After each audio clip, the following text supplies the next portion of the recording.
ጤና ይስጥልኝ ክቡራን አድማጮቼ፣ መረጃዎችን ወደ እናንተ አድርሳለሁ። አዲስ ነገር ተሰምቷል። ኤችአይቪን የሚከላከል መድኃኒት በአነስተኛ ዋጋ ተደራሽ ሊደረግ ነው የሚል መረጃ ወጥቷል። በሁለት ዓመታት ጊዜ ውስጥ ከ100 ሺህ በላይ አነስተኛ ገቢ ባላቸው ሀገራት መድኃኒቱ እንደሚቀርብም ተገልጿል። በሚሊዮኖች የሚቆጠሩ ሰዎች መድኃኒቱን እንደሚያገኙ እድል የሚሰጥም ይሆናል ነው የተባለው። ዓለም የኤችአይቪ ኤድስ ወረርሽኝ ለመግታት አንድ እርምጃ ወደፊት እንደምትጓዝም ይረዳል ነው የተባለው። ሊናካፓቪር የተባለው መድኃኒት በመርፌ የሚሰጥ ነው። በዚህ ዓመት ማገባደጃ መድኃኒቱ ማቅረብ ይጀምራል ነው የተባለው። መድኃኒቱ በነፍስ ወከፍ ለአንድ ዓመት የሚያስከፍለው $28,000 ሲሆን አዲስ በተደረገ ስምምነት መሰረት ግን ዋጋው ወደ $40 እንደሚወርድ ይጠበቃል። በፈረንጆቹ በ2027 የመድኃኒቱን ዋጋ ቀንሶ በ120 አነስተኛና መካከለኛ ገቢ ያላቸው ሀገራት ይሰራጫል ነው የተባለው። ሳይንቲስቶች እንዳሉት ቫይረሱ ራሱን እንዳያባዛ መድኃኒቱ ይከላከላል። በታዳጊ ሀገራት የሚኖሩና ኤችአይቪ ያለባቸው ሰዎች መድኃኒቱን በርካሽ እንዲያገኙ የሚያስችለው ስምምነት እንዲፈረም የቀድሞው የአሜሪካ ፕሬዝዳንት ቢል ክሊንተን ከመድኃኒት አምራች ተቋሞች ጋር ድርድር አድርገዋል። ክሊንተን ሄልዝ አክሰስ ኢኒሺየቲቭ ከጌትስ ፋውንዴሽን እንዲሁም ከደቡብ አፍሪካው የምርምር ተቋም አርኤችአይ ጋር ስምምነትም እንደተፈራረሙ መረጃዎች አሳይተዋል። መድኃኒቱ በተደረገበት ሙከራ አስደናቂ ውጤት ማሳየቱን የተገለጸው ከሁለት ወራት በፊት የዓለም ጤና ድርጅት ጸረ ኤችአይቪ ክፍልን ይሁንታም ሰጥቶታል። መርፌው በዓመት 2 ጊዜ ይወሰዳል። ለ6 ወራት ኤችአይቪን ለመከላከል ይረዳል።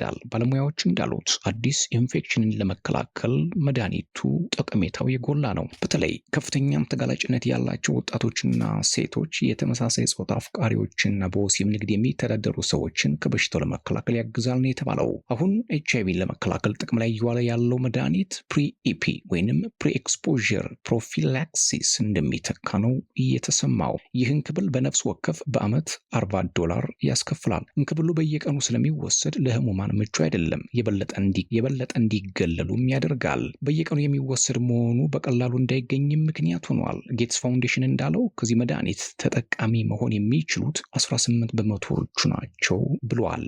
አዲሱ መድኃኒት በአሜሪካና አውሮፓ መድኃኒት ተቆጣጣሪ ተቋማት ፍቃድም አግኝቷል። አምና ሰኔ ላይ ጊሌድ የተባለ የአሜሪካ መድኃኒት አምራች መድኃኒቱ ላይ በሰራው ምርምር 100% ውጤታማ ሆኖ አግኝቼዋለሁ ነው ያለው። ከ18 ወራት በኋላ መድኃኒቱ ተደራሽ እንደሚሆንም ይጠበቃል። አንድ ጥናት እንደሚጠቁመው አዲሱ መድኃኒት 4 በመቶ ተደራሽ ቢሆን 20 በመቶ አዲስ በህመሙ የሚያዙ ሰዎችን ቁጥር ይቀንሳል።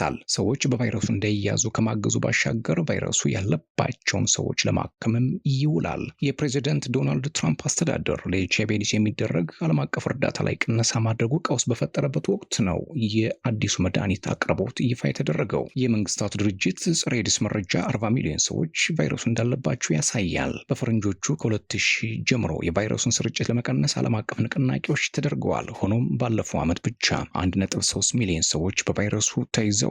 ከ600 ሺህ በላይ ሰዎች ከኤድስ ጋር በተያያዘም ሞተዋል። ደቡብ አፍሪካ ከፍተኛ የህሙማን ቁጥር ያላት ሀገር ናት። አዲሱ መድኃኒት ከሚቀርብባቸው ሀገራት መካከልም ትገኛለች። የሀገሪቱ ጤና ሚኒስቴር አነስተኛና መካከለኛ ገቢ ላላቸው ሀገራት ነፍስ አድን መድኃኒት የማቅረብ እንቅስቃሴ እንደግፋለን ብሏል። ሌላው መረጃ ናሳ በጨረቃ ዙሪያ ለ10 ቀን ጉዞ ለማድረግ የጠፈር ተመራማሪዎችን የካቲት ወር ላይ እንደሚልክ መረጃ አውጥቷል። የአሜሪካዊ የህዋ ኤጀንሲ እስከ ሚያዝያ ወር መጨረሻ ድረስ ተመራማሪዎችን ለመላክ እቅድ ይዞ የነበረ ቢሆንም አሁን ግን ቀረብ አድርጎ አሜሪካ ወደ ጨረቃ ተመራማሪዎቹን ከላከች 50 ዓመታት አልፏታል። ክቡራትና ክቡራን ለሰዓቱ የነበረኝ መረጃ ይህን ይመስል ነበር። ሰብስክራይብ፣ ላይክ፣ ሼር፣ ኮሜንት እያደረጋችሁ ቤተሰብ ሁኑ።